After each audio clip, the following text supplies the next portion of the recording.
1% of all child custody cases in the US are resolved through a court.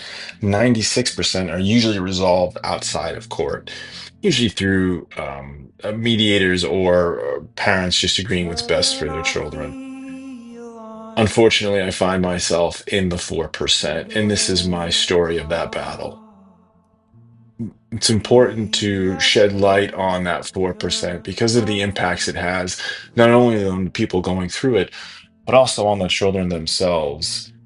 My goal is to shed a light as to what happens through that process. And I've gone through multiple court appearances. I've multiple forensic evaluations.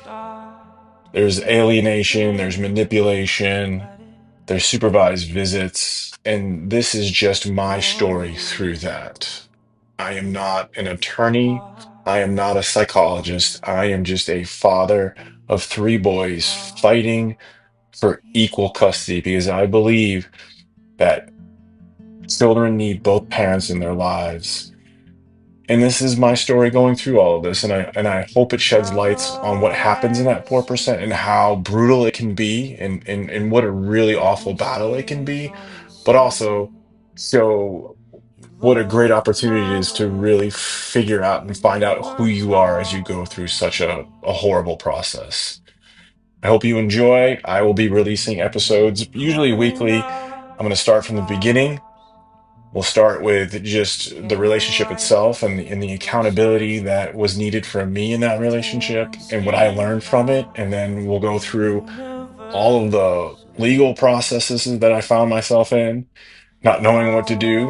We'll talk about anything from getting emails from opposing counsels and your own attorney at 5 o'clock on a Friday, and all the way through court appearances and through forensic evaluations.